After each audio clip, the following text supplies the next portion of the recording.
Monsieur le Président, cher Daniel, chers amis membres du bureau de la GPM et toutes vos sections, chère Céline, directrice, vous avez souhaité que je m'exprime devant vous et je le fais de la ferme, devant le silo de maïs pour nos porcs. Symbolique.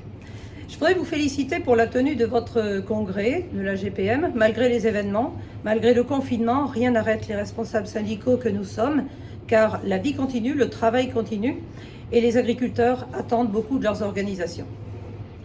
Que de changements depuis votre congrès à Toulouse et depuis vos engagements en direction de la certification environnementale, la dynamique que vous avez initiée.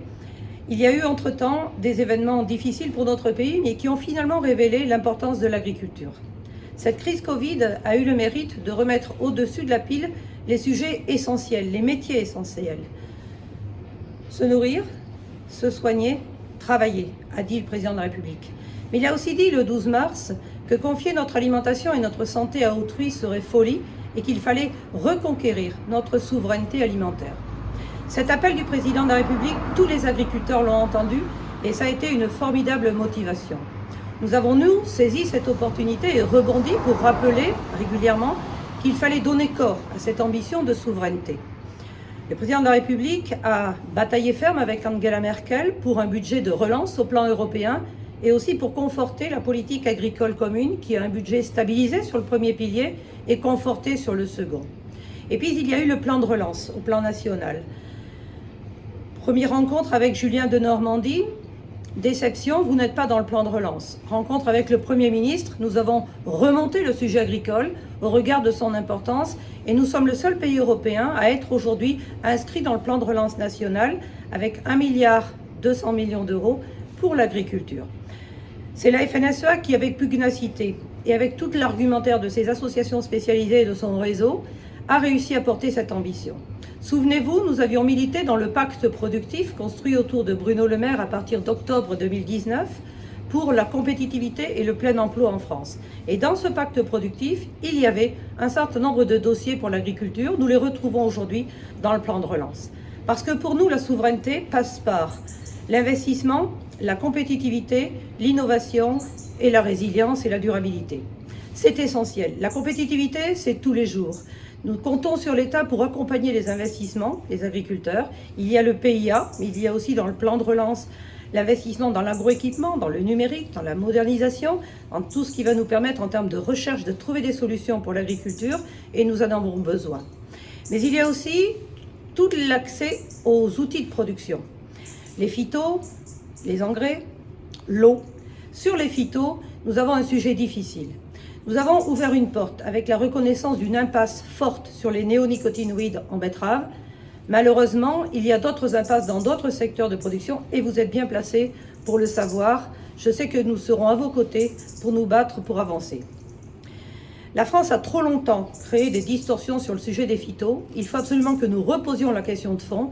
Et Dieu sait si en maïs, nous avons des arguments, que ce soit sur l'IFT ou sur le biocontrôle, avec les trichogrammes notamment. Il y a des sujets en pointe dans votre filière. L'accès à l'eau a été bloqué pendant très longtemps par idéologie, beaucoup de polémiques, trop de retard. Il y a aujourd'hui une prise de conscience dans l'opinion, d'une part, mais aussi auprès de nos dirigeants. Nous avons porté le sujet au plus haut niveau, le président de la République qui s'était engagé pendant sa campagne, mais aussi à Matignon, au ministère de l'Écologie et au ministère de l'Agriculture, parce que c'est avec l'ensemble de ces acteurs que nous voulons décoincer ce sujet. Ça bouge du côté du ministère de l'Écologie, mais pas suffisamment.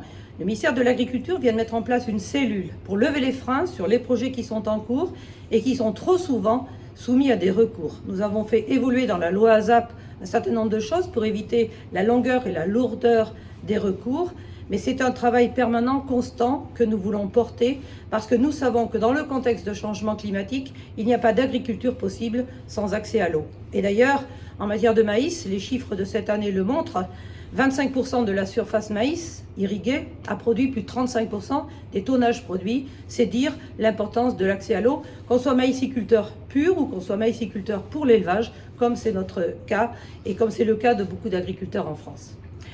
Nous déplorons aussi un certain nombre de lenteurs et de lourdeurs dans notre pays et j'ai demandé à ce que le CORENA, le comité de rénovation des normes, puisse se réunir une nouvelle fois avant la fin de l'année pour porter tous ces sujets. Donner la résilience aux exploitations, c'est aussi travailler sur le sujet de l'assurance. Je sais que vous portez ce sujet-là à nos côtés. Nous voulons la pleine application d'Omnibus et nous voulons aussi que dans la future PAC, celle d'après 2023, on puisse consacrer les moyens suffisants pour aider les agriculteurs en termes d'investissement de prévention, mais aussi en système assurantiel. C'est un tout cohérent qu'il faut pour réussir cette souveraineté alimentaire, le faire en faisant en même temps les transitions écologiques qui sont engagées dans les exploitations agricoles pour faire du revenu pour les agriculteurs et pour donner envie à des jeunes nombreux de nous rejoindre. 160 000 exploitations à transmettre en 10 ans, c'est un pari démographique inédit, jamais connu, et donc nous avons tous une responsabilité dans ce domaine.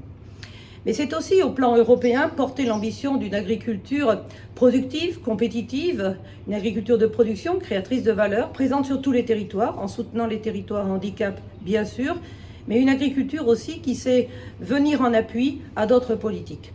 Beaucoup de solutions, on le voit par rapport au changement climatique, sont dans l'agriculture. C'est vraiment l'agriculture qui verdira l'industrie et qui verdira beaucoup d'autres secteurs d'activité. Portons cette ambition pour l'agriculture, production de solutions vertes, production de prestations de services environnementaux pour d'autres secteurs qui en ont besoin. À nous d'être offensifs sur cette présentation de l'agriculture, même si trop d'agriculteurs souffrent d'un manque de reconnaissance. Jamais dans l'histoire, me semble-t-il, nous avons eu une possibilité de rebond comme nous l'avons aujourd'hui. Voilà des années que nous le portons. Souveraineté alimentaire, plan de relance, nouvelle PAC. Il y a là un triptyque sur lequel nous devons nous appuyer pour retrouver de la dynamique.